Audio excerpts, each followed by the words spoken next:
Selamat sore Pak. Juga dong. Silakan duduk Pak. Eh, Oke Pak, perkenalkan sebelumnya nama saya Dr. Stephens dan saya bertugas di poliklinik ini pada sore ini. Nah sebelumnya saya ingin tahu dengan Bapak siapa di? Bapak Pamungkas, Oh Bapak Pamungkas. Usianya Bapak Pamungkas? 19 tahun. 16 tahun. Pendidikannya sekarang Pak? Saya mahasiswa. Oh, berarti pendidikan terakhirnya SMA di? Iya. Oh, iya. Alamatnya Pak? Di Jalan Yesus di Kompleks Gede Bicara Timur. Oh, kompleks yang di sana itu di Jakarta Timur. Oke, iya, Bapak Pamungkas, kalau boleh tahu, apa keluhan Bapak yang bisa saya bantu pada hari ini? Nah, jadi 3 hari terakhir ini saya punya kencing itu kayak Coca-Cola gitu, kayak bergas gitu. Baru kayak makin dikit saya punya kencing gitu. Oh, 3 hari terakhir ini di? Iya. Kencingnya ini maksudnya kayak Coca-Cola bergas dengan berubah warna maksudnya juga? Iya. Oh, oke. Baru saya punya dan juga punya saya kalau pagi-pagi bangun itu dia kayak mataku udah ikut kayak bengkak. Oh, bengkak. Iya. Lupa matanya. Oh. Terus apakah bengkaknya itu terus menerus atau datang-datangan? Jadi dia tuh kalau sini-sini tuh mengecil kayak. Oh, mengecil. Oke, Pak Pamungkas, kalau sebelumnya ada tidak, kalau misalnya kencing ada tidak kayak nyeri waktu kencing atau seperti ada kencing tiba-tiba dapat batu di air kencing tak? Tidak. Oh, jadi Ya. apakah ada mungkin keluhan lain yang seperti demam juga atau ada batuk-batuk? Tidak. Kalau sebelum ini, Pak? Oh iya, aku sempat demam, batuk dengan sepenyanyi bangunan lantai itu 2 minggu lalu. Oh, 2 minggu lalu di. Iya. Kalau usaha yang Bapak Pamungkas lakukan selama 3 hari terakhir ini ada seperti minum obat atau apa? Tidak ada. Bapak Pamungkas sedang ada mengonsumsi obat jangka panjang atau tidak? Tidak. Tidak ada di.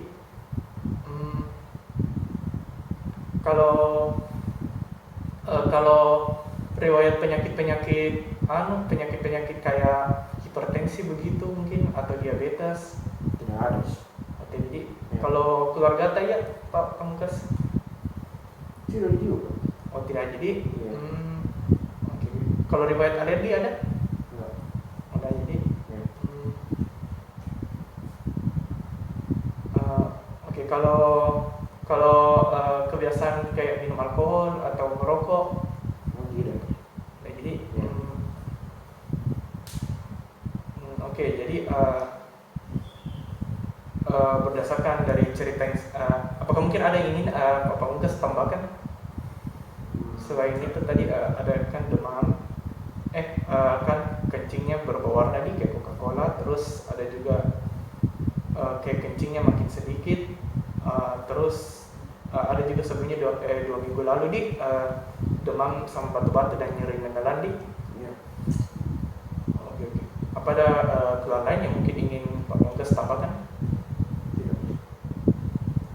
Oke, baik jadi dari ceritanya Bapak Pamungkas ini, saya menduga beberapa kondisi. Namun kondisi yang Bapak Pamungkas alami ini belum dapat saya pastikan karena saya butuh dulu beberapa pemeriksaan fisik, terutama karena yang saya sangat curiga ini sedang ada masalah di saluran kencing di Pak Pamungkas. Jadi saya nanti butuh beberapa pemeriksaan tambahan.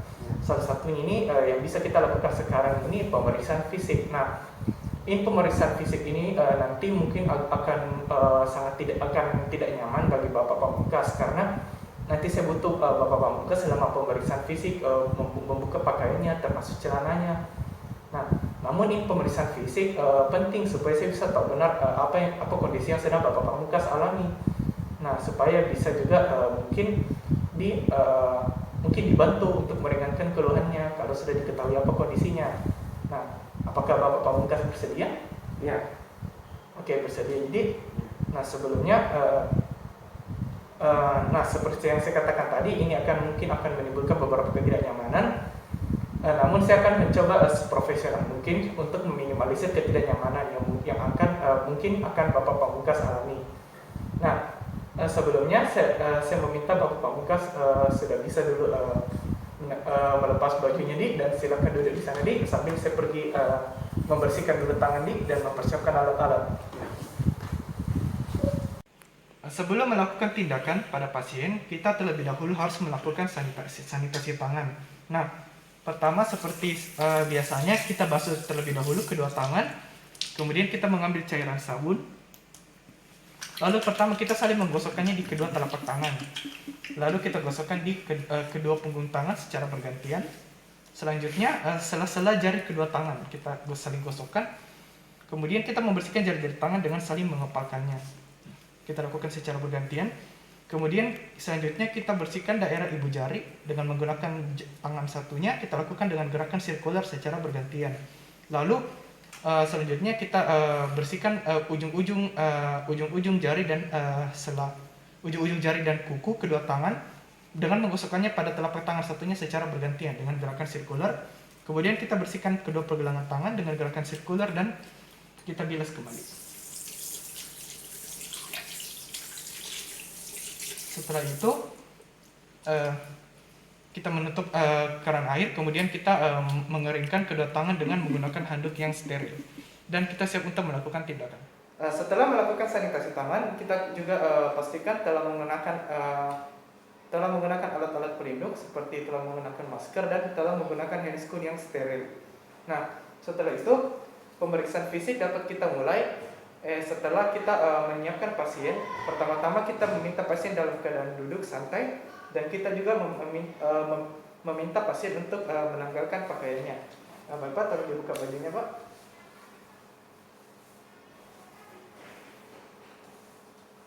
Nah, setelah itu pastikan juga kita telah meminta info pasien dari pasien sebelumnya, dan kita mulai pemeriksaan fisik pertama-tama dengan melakukan inspeksi pada daerah kepala pasien, karena berdasarkan dari kecurigaan atau diagnosis kerja kita, yaitu yang kemungkinan besar adalah sindroma nefrotik. Kita perlu juga waspadai jika mungkin terdapat manifestasi klinis pada daerah lain pasien, misalnya pada daerah kepala, pada daerah toraks, pada jantung, ataupun juga khususnya pada daerah abdomen dan ekstremitas. Yang pertama, pada kepala dapat kita lakukan inspeksi. Namun sebelumnya kita terlebih dahulu telah melakukan pemeriksaan tanda-tanda vital seperti denyut nadi, di mana pada kasus ini ditemukan bahwa denyut nadi pasien 72 kali per menit. Kemudian frekuensi napas ditemukan bahwa frekuensi napas pasien 20 kali per menit. Kemudian suhu pasien 36,7 derajat Celcius, dan tekanan darah pasien 140/100. Setelah itu pertama kita inspeksi pada kepala pasien, dan berdasarkan dari keluhan pasien tadi ditemukan adanya tanda-tanda edema pada palpebra pasien. Kemudian kita juga dapat meminta pasien untuk melepas maskernya sebentar, Pak, tolong lepas masker ini. Dan kita lakukan inspeksi jika mungkin terdapat tanda-tanda edema di daerah lain. Namun berdasarkan skenario tidak ada ditemukan tanda-tanda seperti konjungtiva anemis ataupun sklera icteric. Bapak dapat dipakai kembali, Pak. Nah, setelah itu kita beralih ke lokasi yang selanjutnya, yaitu pada toraks pasien.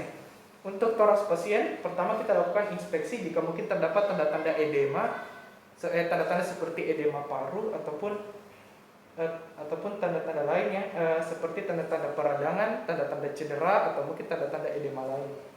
Nah, setelah itu kita lakukan palpasi jika mungkin terdapat tanda-tanda pembesaran seperti pembesaran kelenjar limfa, atau mungkin berdasarkan tanda-tanda edema yang tidak dapat diperoleh lewat inspeksi. Setelah itu untuk perkusi dapat kita lakukan jika mungkin pada kecurigaan seperti sindroma nefrotik, di mana dapat ditemukan tanda-tanda edema paru, dapat kita lakukan perkusi untuk menentukan kembali menentukan apakah mungkin batas paru pasien normal atau sudah mengalami pengecilan. Nah, berdasarkan skenario ditemukan bahwa eh, batas-batas paru pada pasien dalam batas normal. Kemudian kita dapat juga lakukan auskultasi untuk jika mungkin terdapat suara-suara tambahan akibat manifestasi klinis dari sindroma nefrotik di paru-paru pasien.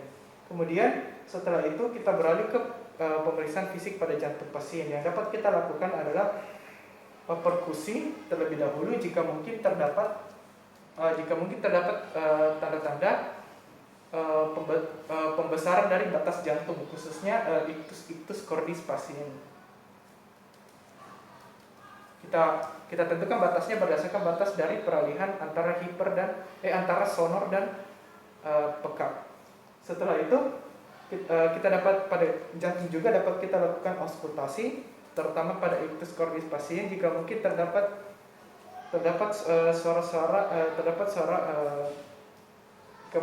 suara murmur pada ictus cordis pasien. Setelah itu berdasarkan skenario ditemukan bahwa batas jantung pasien dan kondisi jantung pasien dalam batas normal. Nah, setelah itu kita beralih ke pemeriksaan fisik abdomen. Untuk pemeriksaan fisik abdomen sendiri, yang pertama kita lakukan pada pasien dalam posisi duduk. Kemudian kita melihat apakah mungkin jika terdapat tanda-tanda cedera, tanda-tanda edema, atau mungkin tanda-tanda edema yang mungkin terdapat pada lateral abdomen pasien. Setelah itu, selain inspeksi, kita beralih ke palpasi. Untuk palpasi itu sendiri, yang dapat kita lakukan pada pasien dalam keadaan duduk adalah pemeriksaan ketuk costovertebral yang dapat dilakukan yang dapat kita lakukan pada aspektus posterior pasien. Bapak tolong balik di. Nah, untuk ketuk costovertebral ini berguna untuk mengetahui jika mungkin terdapat tanda-tanda distensi ginjal, baik itu akibat misalnya pyelonefritis ataupun tanda-tanda seperti kista ginjal yang kita lakukan dengan seperti melakukan perkusi dengan tangan satu sebagai pad dan tangan satu sebagai pengetupnya. Kemudian kita perlu juga mengetahui batas dari regio costovertebral ini, di mana batas dari regio costovertebral ini terbentuk dari sudut yang terbentuk antara costa 12 pasien dengan vertebra torakal 12 ke bawah. Maka lalu yang perlu kita ketahui juga secara normal ginjal kiri pasien berada satu segmen vertebra lebih tinggi dibandingkan ginjal kanan. Maka dapat kita perkirakan berdasarkan dari patokan lokasi tersebut. Kemudian kita lakukan ketukan. Bapak tolong katakan jika mungkin terasa nyeri. Kemudian untuk ginjal kanan, seperti yang saya katakan sebelumnya, satu segmen vertebra lebih rendah dapat kita lakukan, kita bandingkan dari ginjal kiri. Bapak tolong katakan jika mungkin nyeri ya. Oke, setelah itu palpasi juga dapat kita lakukan perabaan jika mungkin terdapat dari nyeri palpasi tersebut. Bapak tolong katakan jika nyeri ya. Nah, berdasarkan dari skenario ditemukan bahwa tidak terdapat nyeri dari ketuk costovertebral. Bapak bisa balik kembali. Nah, setelah itu pemeriksaan abdomen yang selanjutnya perlu kita lakukan dengan pasien dalam posisi supine atau terlentang. Bapak silakan berbaring di sana.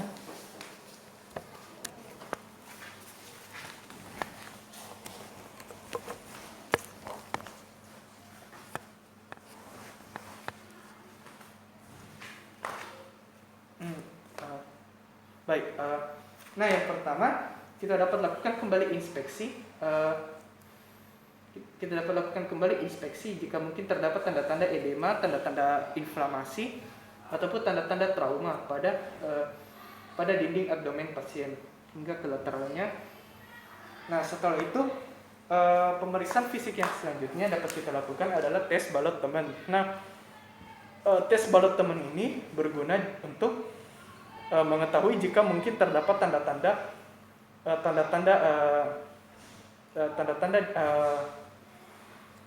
pembesaran ginjal, baik itu akibat polikistik ginjal ataupun akibat dari akibat penyakit dari penyakit ginjal lain seperti pielonefritis ataupun akibat penyakit seperti batu ginjal atau nefrolithiasis. Nah, hal tersebut dapat kita lakukan dengan tetap pada regio costovertebra pasien, di mana tangan yang aktif berada di bawah di lokasi regio costovertebra yang tadi. Yang pertama kita lakukan pada ginjal kanan pasien, di mana satu segmen vertebra lebih rendah dibandingkan ginjal kiri tadi. Kemudian tangan yang satunya berada di depan abdomennya. Kemudian kita lakukan pendorongan dengan menggunakan tangan yang aktif tadi di belakang. Dan jika terdapat tanda-tanda seperti penonjolan, apalagi jika pasien dalam posisi inspirasi maksimal, dapat tolong tambahkan. Nah, jika misalnya terdapat tanda-tanda ginjal pasien dapat teraba atau mungkin ada penonjolan tiba-tiba, maka hal tersebut menunjukkan tes balut teman positif dan dapat dicurigai beberapa kelainan ginjal seperti pielonefritis ataupun nefrolithiasis ataupun polikista ginjal ataupun tumor lainnya. Nah, hal yang sama dapat kita lakukan pada ginjal di sisi satunya dengan tangan yang aktif tetap berada di daerah belakang di regio costovertebra.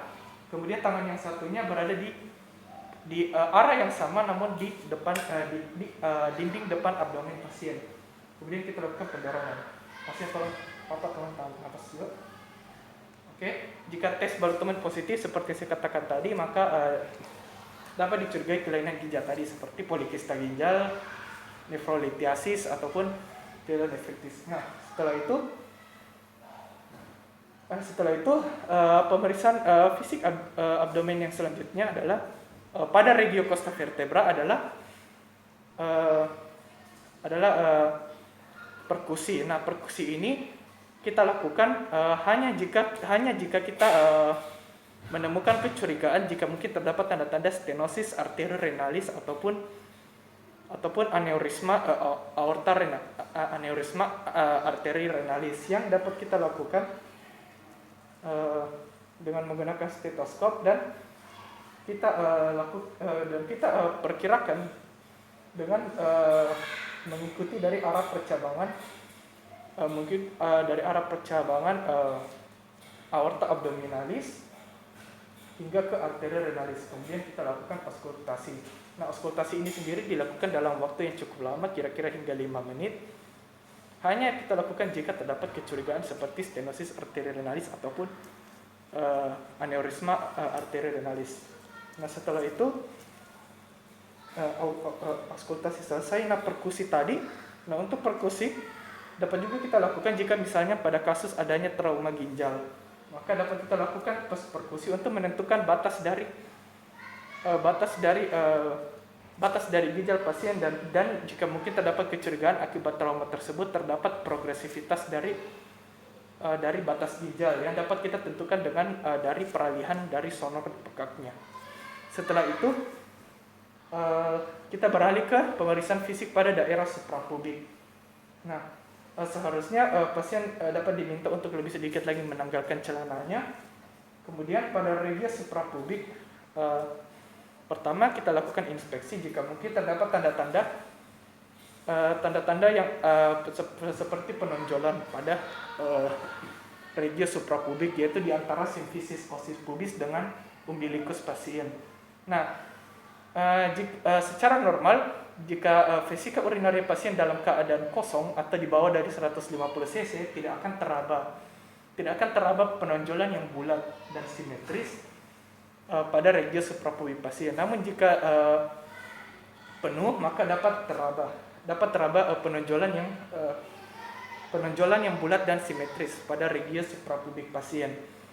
Lalu jika pasien dalam keadaan sudah buang air kecil sebelumnya, kemudian tetap ditemukan adanya tanda-tanda pembesaran, maka dapat kita curigai beberapa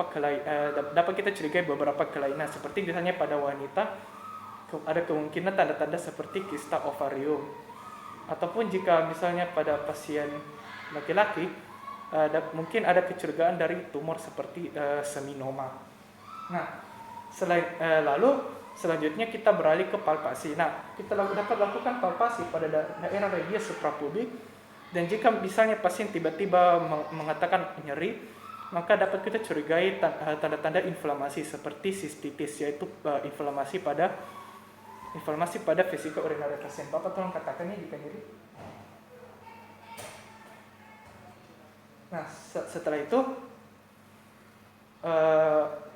tes lain yang dapat kita lakukan pada pemeriksaan fisik regia suprapubik adalah tes transluminasi. Namun ini hanya kita lakukan pada anak-anak di bawah usia 1 tahun dengan kecurigaan beberapa penyakit seperti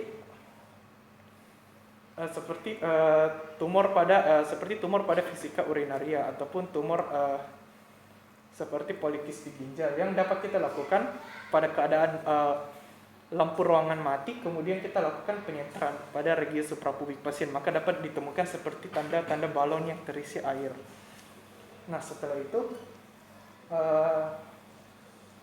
selanjutnya dapat juga kita lakukan perkusi, di mana secara normal jika kita lakukan perkusi pada regia suprapubik pasien tidak akan ada tanda-tanda yang abnormal. Namun jika misalnya ada tanda-tanda seperti tumor dari vesika urinaria, atau mungkin jika adanya tanda-tanda dari retensi urin, ketika kita lakukan perkusi akan ditemukan tanda-tanda pekak. Nah, selain itu selanjutnya kita beralih ke pemeriksaan dari ekstremitas, yaitu ekstremitas bawah pasien, seperti yang dikeluhkan pasien adanya tanda-tanda edema.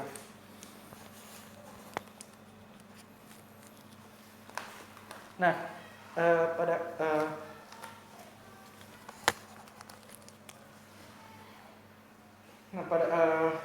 pada kaki pasien, seperti pemeriksaan fisik lainnya, kita lakukan terlebih dahulu inspeksi jika mungkin terdapat tanda-tanda inflamasi ataupun tanda-tanda edema ataupun tanda-tanda cedera. Lalu berdasarkan dari skenario ditemukan bahwa terdapat tanda-tanda edema pada dorsum pedis pasien, yang jika kita beralih pada palpasi, maka yang akan kita temukan adalah edema pipi. Selain itu, kita juga dapat melakukan palpasi untuk menentukan jika misalnya terdapat perbedaan suhu di antara kedua kaki pasien. Dan kita juga dapat melakukan perabaan pada arteri dorsalis pedis pasien. Nah, setelah itu dapat juga kita lakukan pemeriksaan dari kecepatan turgor pasien dengan melakukan cubitan kecil, dan jika misalnya capillary refilling time-nya lebih lama, maka itu dapat tanda-tanda dari kelainan pada vaskular pasien. Nah, setelah itu pemeriksaan fisik telah selesai. Bapak silakan duduk kembali. Nah, setelah melakukan pemeriksaan fisik tersebut, kita memberitahukan pasien mengenai hasil dari pemeriksaan fisik tadi, dan kita kembali mengucapkan terima kasih kepada pasien karena telah mengikuti sejumlah prosedur pemeriksaan fisik. Nah, baik, terima kasih Pak atas telah mengikuti pemeriksaan fisik tadi. Nah, selanjutnya akan kita bicarakan mengenai hasil dari pemeriksaan fisik tersebut dan pemeriksaan lanjutan yang dapat Bapak ikuti. Baik Pak, terima kasih lagi, dan saya lakukan kembali sanitasi tangan dan melepas handscoon, kemudian membawa ke tempat sampah medis dan melakukan sanitasi tangan. Nah, setelah melakukan sejumlah tindakan dan mengucapkan terima kasih kepada pasien serta sudah menyebutkan kesimpulan dari pemeriksaan fisik, kita kemudian melakukan kembali sanitasi tangan. Setelah tindakan, kita basuh kedua tangan dengan air yang bersih, kemudian kita ambil kembali cairan sabun. Pertama, saling menggosokkannya di kedua telapak tangan, kemudian menggosokkannya di punggung kedua tangan secara bergantian, saling menggosokkannya di sela-sela jari kedua tangan, Lalu kita saling membersihkan jari-jari kedua tangan dengan saling mengepalkannya. Membersihkan daerah ibu jari dengan gerakan sirkular secara bergantian. Lalu kita bersihkan ujung-ujung jari dan ujung-ujung dan kuku jari pada telapak dengan menggosokkannya pada telapak tangan satunya dengan gerakan sirkular secara bergantian. Membersihkan pergelangan kedua tangan secara bergantian dengan gerakan sirkular dan kita kembali bilas dengan menggunakan air bersih. Nah, setelah itu kita mengeringkan kedua tangan dengan menggunakan handuk yang steril dan prosedur selesai.